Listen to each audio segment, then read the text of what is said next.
Artery hypertension यानी heart से जो नली जाती है उसमें अगर प्रेशर बढ़ जाता है तो ये एक डेंजरस बीमारी बन जाती है, कई बार ये जानलेवा भी हो सकती है। आज बात करेंगे पल्मोनरी आर्टरी हाइपरटेंशन के ट्रीटमेंट पैटर्न पर। पल्मोनरी आर्टरी हाइपरटेंशन जो बीमारी है इसमें जैसे शरीर का ब्लड प्रेशर बढ़ जाता है यानी सिस्टमिक हाइपरटेंशन हो जाता है, वैसे ही जो लंग्स में नली जाती है उसमें प्रेशर बढ़ जाता है, जिसकी वजह से हार्ट को ज़्यादा मेहनत करनी पड़ती है। जब हार्ट को ज़्यादा मेहनत करनी पड़ती है तो राइट साइड का हार्ट में फेलियर हो सकता है जो कि जानलेवा हो सकता है। आज इसके ट्रीटमेंट पर बात करेंगे। टॉपिक पर जाने से पहले जो लोग हमारे चैनल पर नए हैं उन्हें रिक्वेस्ट करूँगा कि चैनल को सब्सक्राइब करें, वीडियोस को लाइक करें, शेयर करें, फॉलो करें, कमेंट करें। पूरा टॉपिक बहुत इंपॉर्टेंट है इसलिए इसे एंड तक देखिएगा। पहले हम बात करेंगे मेडिसिन के बारे में, उसके बाद ऑक्सीजन थेरेपी और बाकी थेरेपीज के बारे में, और लास्ट लंग ट्रांसप्लांटेशन की क्या इसमें इंपॉर्टेंस है और कब ये प्लान करते हैं। चलिए शुरू करते हैं इंपॉर्टेंट वीडियो।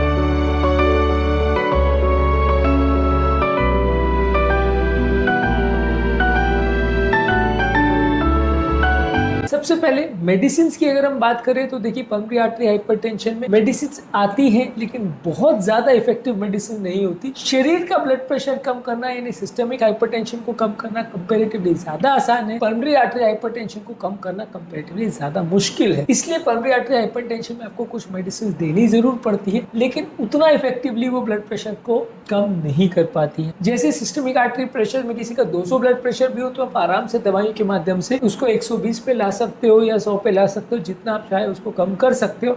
ज़्यादातर इसमें आपको इतनी मेहनत नहीं लगेगी। लेकिन पल्मोनरी आर्टरी प्रेशर किसी व्यक्ति का अगर 60, 80 या 100 है तो वहाँ से उसको 10 या 20 पे लाना उतना आसान नहीं है, बहुत ज़्यादा मुश्किल है और कई बार बहुत सारी दवाइयों के बावजूद भी बहुत इफेक्ट नहीं आता। और एक चीज़ और भी बहुत ज़्यादा इंपॉर्टेंट है जो समझना है, ब्लड प्रेशर को कम करने वाली दवाइयाँ ज़्यादातर इसमें इफेक्टिव नहीं होती है। मान लीजिए आपको अगर एम्लोडिपिन या बीटा ब्लॉकर या कोई भी इस तरह की मेडिसिन चल रही है जो कि ब्लड प्रेशर कम करने के लिए यूज़ की जाती है, सेम दवा आप सोचेंगे कि पल्मोनरी आर्टरी प्रेशर को भी कम करेगा क्योंकि ये भी ब्लड प्रेशर ही है, वो बिल्कुल इनफेक्टिव होगी क्योंकि वहाँ पे बिल्कुल अलग तरह की मेडिसिन आती है। कुछ सिमिलैरिटी ज़रूर होती है लेकिन उनका काम करने का तरीका और उनकी इफेक्टिविटी बिल्कुल अलग होती है। इसमें कैल्शियम चैनल ब्लॉकर्स आती है, ये एक सेम दवा है जो कि सिस्टमिक ब्लड प्रेशर के लिए भी यूज करते हैं पर यहाँ पे कम इफेक्टिव है। इसके अलावा एंडोथिलिन रिसेप्टर एंटागोनिस्ट जैसे बोसेंटन और एम्ब्रिसेंटन यूज होता है। फॉस्फोडाइस्ट्रेज इनहिबिटर यानी सिल्डेनाफिल या टेडालाफिल यूज होता है। सिल्डेनाफिल कॉमनली इसको वायग्रा के नाम से भी जाना जाता है जो कि सेक्सुअल डिसफंक्शन के लिए यूज होता है, नलियों को डायलेट करने के लिए काम आता है। वैसे तो ये वैसोडायलेटर है और इसको सेक्सुअल डिसफंक्शन में भी लगभग उसी तरह से यूज किया जाता है क्योंकि ये पेनिस की नलियों को डायलेट करता है और वहाँ पे ब्लड फ्लो को इम्प्रूव करता है। लंग्स में भी लगभग इसका वैसा ही काम होता है, नलियों को डायलेट करता है और वहाँ के प्रेशर्स को कम करता है। तो सेक्सुअल प्रॉब्लम से इसका कोई लेना देना नहीं है लेकिन है वो दवा लगभग सेम। सिल्डेनाफिल और टेडालाफिल को यूज करते हैं। इसके अलावा प्रोस्टासाइक्लिन एनालॉग्स यानी इपोप्रोस्टेनॉल और ट्रीप्रोस्टेनिल ये जो दवाइयाँ हैं ये यूज़ की जाती है। इसके अलावा व्यक्ति को अगर राइट साइड का हार्ट फेलियर है तो हार्ट फेलियर के लिए कन्वेंशनल मेडिसिन जो यूज़ होती है जैसे रास inhibitor group of medicine, beta blockers, diabetics यानी पेशाब बढ़ाने वाली दवाई, ये ज़्यादातर यूज़ होती है और लगभग इनका इफेक्ट उतना ज़्यादा अच्छा नहीं होता जितना लेफ्ट साइड हार्ट फेलियर में होता है, लेकिन ज़्यादातर यही दवाइयों के कॉम्बिनेशन को यूज़ किया जाता है। मैं अपने पेशेंट में डैपाग्लिफ्लोजिन, एम्पैग्लिफ्लोजिन जैसे SGLT2 इनहिबिटर्स का भी प्रयोग करता हूँ।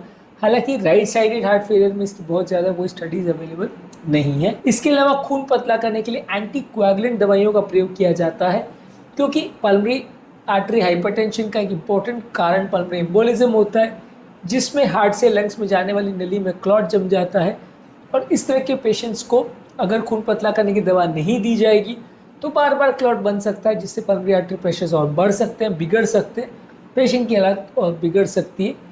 एक और इसका कारण ये भी कि जब राइट साइड का हार्ट फेल होता है तो पाँव की तरफ ब्लड थोड़ा ज़्यादा स्टैग्नेंट होने लगता है, ज़्यादा धीरे धीरे ब्लड आता है। तो राइट साइड वाले हार्ट फेलियर के पेशेंट में कई बार पल्मोनरी एम्बोलिज्म होने का चांस और थोड़ा बढ़ भी सकता है। तो वैसे में खून पतला करने की दवा देना ज़्यादा सेंसिबल है।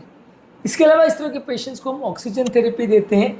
इस तरह के पेशेंट को सप्लीमेंटल ऑक्सीजन देते हैं जो उन लोगों को मदद करता है जिनका ऑक्सीजन सैचुरेशन कम है यानी जिनको हाइपोक्सीमिया है, वहाँ पे ये उनकी मदद करता है क्योंकि ऑब्वियसली यहाँ पे जो पल्मोनरी आर्टरी प्रेशर की वजह से लंग्स में ब्लड सर्कुलेशन उतना ज्यादा नहीं जा पाता, इस वजह से लोगों का पल्मोनरी आर्टरी प्रेशर ज्यादा होने की वजह से ऑक्सीजन सैचुरेशन मेंटेन नहीं रह पाता। इसके अलावा इस तरह के पेशेंट्स का पल्मोनरी रिहेबिलिटेशन करते हैं जहाँ पे उनको एक्सरसाइज ट्रेनिंग दी जाती है, उनको एजुकेशन दिया जाता है, उनको सपोर्ट दिया जाता है, उनका चलना फिरना सब, हार्ट फेलियर का जो मैनेजमेंट है, रिहैबिलिटेशन का, वो सारा चीज़ें की जाती है।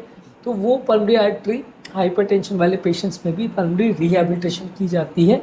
इसमें अलग अलग तरह की बीमारियों के पैटर्न्स के हिसाब से ट्रीटमेंट स्ट्रैटेजी चेंज हो सकता है। इसके अलावा सर्जिकल प्रोसीजर्स की अगर बात करें तो कई बार इसमें एक पद्धति यूज़ करते हैं कि क्योंकि राइट साइड का प्रेशर इतना ज़्यादा है और राइट साइड में हार्ट इतना ब्लड नहीं पंप कर पा रहा है, ब्लड वॉल्यूम बहुत ज़्यादा बढ़ जा रहा है, इसलिए एक्स्ट्रा ब्लड को लेफ्ट साइड की तरफ पुश करने के लिए वहाँ पे एट्रिया में एक जानबूझ के छेद कर दिया जाता है। यानी एट्रिया में एक सर्जरी करके इंटरएट्रियल सेप्टम को, जो लेफ्ट एट्रिया और राइट एट्रिया को सेपरेट करने वाली दीवार है, वहाँ पे एक छेद कर दिया जाता है, जिससे कि राइट एट्रिया में जो एक्स्ट्रा ब्लड है वो थोड़ा लेफ्ट की तरफ चला जाए और वहाँ पे थोड़ा सा रिलैक्सेशन मिल जाए। एक्स्ट्रा जो ब्लड वहाँ पे भर रहा है और वो एकोमोडेट नहीं हो पा रहा है, वो एटलीस्ट लेफ्ट की तरफ चला जाए तो पेशेंट को थोड़ा कंपेरेटिवली रिलीफ मिल जाए। हालांकि इसमें ऑब्वियसली ये फैक्ट बात है कि जो ब्लड का शंटिंग होगा वो डिसैचुरेटेड ब्लड होगा, यानी राइट साइड से लेफ्ट साइड में जो अनसैचुरेटेड ब्लड है वो जा रहा है, तो पेशेंट का ऑक्सीजन सैचुरेशन इससे ड्रॉप हो सकता है। लेकिन पेशेंट को सडन हार्ट फेलियर से बचाने के लिए ये अक्सर उपयोगी होता है। इसके अलावा बलून एट्रियल सेप्टेक्टोमी भी कर सकते हैं, जिसमें बगैर ओपन सर्जरी किए सिर्फ बलून को वहाँ पे ले जाके बलून को अगर फुला देते तो छेद हो जाता है।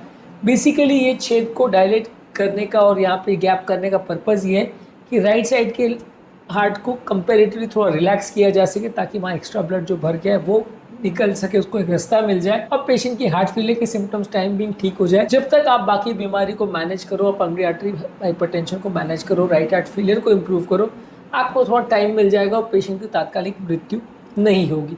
तो ये एक इंपॉर्टेंट सर्जिकल प्रोसीजर है जो पल्मोनरी आर्टरी हाइपरटेंशन वाले पेशेंट्स में किया जाता है। लेकिन ऑब्वियसली ये बहुत सीवियर केसेस में किया जाता है, बहुत ज़्यादा राइट हार्ट फेलियर हो तभी किया जाता है। माइल्ड केसेस या मॉडरेट केस में नहीं किया जाता, सिर्फ और सिर्फ सीवियर केसेस में जहाँ राइट हार्ट फेलियर हो रहा है वहाँ पे क्राइसिस सिचुएशन में से पेशेंट को निकालने के लिए किया जाता है। रिस्की प्रोसीजर है और इससे बीमारी पूरी ठीक नहीं होती है, टाइमिंग आपको एक मौका मिल जाता है ताकि आप पेशेंट की कंडीशन को थोड़ा इंप्रूव कर सकें। और लास्ट इंपॉर्टेंट थेरेपी है लंग ट्रांसप्लांटेशन, जो कि बेसिकली तब किया जाता है जब पल्मोनरी आर्टरी हाइपरटेंशन बहुत ज्यादा है और किसी भी दवा से रिस्पॉन्ड नहीं कर रहा है, राइट हार्ट फेलियर हो रहा है, और खासकर अगर ऐसे केस में कारण अगर कोई लंग्स की बीमारी है या लंग्स की आर्टरी परमानेंटली इतनी ज्यादा खराब हो चुकी है कि दवाइयों के माध्यम से वो ठीक नहीं हो पाएंगी, वैसे केस में आपको लंग ट्रांसप्लांटेशन करना पड़ता है। अगर मान लीजिए कोई ऐसी हार्ट की बीमारी है जिसकी वजह से ये पल्मोनरी आर्टरी हाइपरटेंशन हुआ है और हार्ट भी खराब हो गया, लंग्स भी खराब हो गए, तो वहाँ पे हार्ट और लंग दोनों को ट्रांसप्लांट करना पड़ता है। ये बड़ी सर्जरी है, बहुत रिस्की है, जान का काफ़ी खतरा रहता है, लेकिन काफ़ी सेंटर्स में आजकल होने लगा है।